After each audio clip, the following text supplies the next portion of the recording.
I had lots of money. Similarly, I had lots of friends. I thought that pleasing friends was what was valuable in life. We held grand parties for birthdays.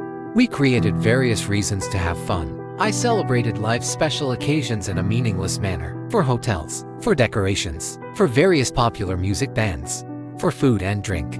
I spent well. Because of that, I befriended many types of people. Along with that, the trouble in my life formed. Alcohol, various drugs, clubs, gambling, as well as various other unwholesome deeds that cannot be mentioned publicly. I engaged in such activities. Initially, I experienced a lot of happiness. I thought I was someone enjoying life to the fullest. If you cannot gain happiness with money or make your friends happy, life is very bland. This is how I used to think. Although my life seemed complete on the outside, in my mind, I felt something was incomplete. Something was missing. I did not know how to explain it.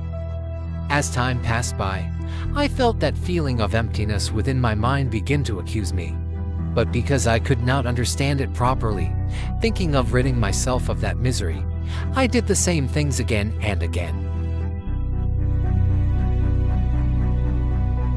It was during that time, a friend of mine gave me a book. I didn't care much about it. I just left it on my desk. On a holiday, when I was working on some office documents, I saw this book on the table.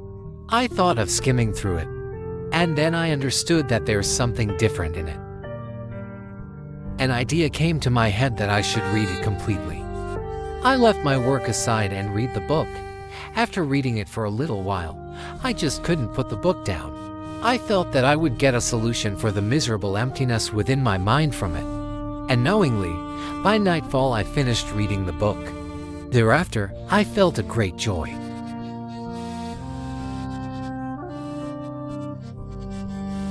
The book's story was about 2,500 years old. It was a story about a royal minister who was extremely addicted to alcohol and women, and who lived a fun-filled life. The story mentions how because of one incident, his entire life changed and how he deeply understood life. This story made me realize that true happiness can be found beyond a life centered around food, drink, and worldly pleasures.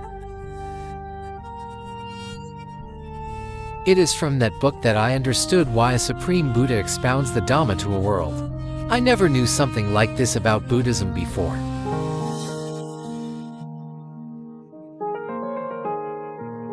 The name of the story's royal minister was Santati. When he was sad, the Supreme Buddha preached to him deep Dhamma that included the meaning of life. Upon hearing the Supreme Buddha's Dhamma, he completely realized it. He understood life. In his lay devotee clothes itself, he attained arahantship. Only after reading this story did I realize how deep the meaning of the words attaining arahantship were. In this story itself, the Supreme Buddha revealed Minister Santati's previous life story.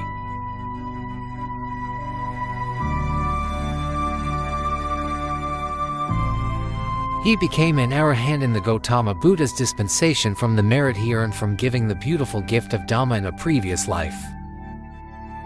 When the perfectly enlightened Supreme Buddha preached Dhamma, he'd educate the people of the Dhamma sermons venues and encourage them to listen to them. This is how he earned merits.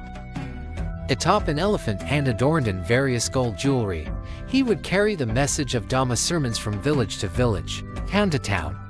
By doing this and inclining people towards listening to the Dhamma, he earned the rare merit of gifting the Dhamma. By listening to that Dhamma, many people brought wholesomeness into their lives.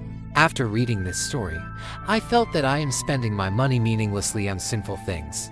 What is left at the end of a life spent enjoying with friends, eating, drinking, and dancing? When recollecting that life, is there at least some happiness? I thought, why can't I do the meritorious deed of gifting the Dhamma? I began to give the gift of Dhamma from then on. I gathered people for the Dhamma sermons conducted by noble friends of venerable monks. I used the money I allocated for sensual pleasures to gift the Dhamma. I sponsored Dhamma sermons. I organized Dhamma sermons. Because of my wholesome thoughts, as of now, many have listened to the Supreme Buddha's Dhamma and have made their lives wholesome. Some lives have completely changed. Back then, my friends received support from me for immoral conduct. Today, because of me, many have distanced themselves from immoral conduct.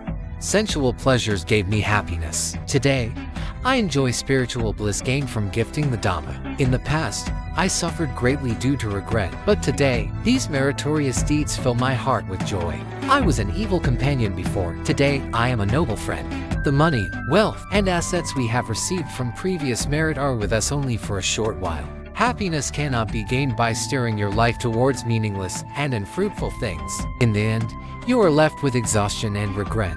But if you can search for meaningful things and steer your life towards them, that will become a reason for wellness within your life as well as others' lives. Our lives are like dewdrops, formed at the edge of blades of grass, preparing to disappear as the sun rises in the morning.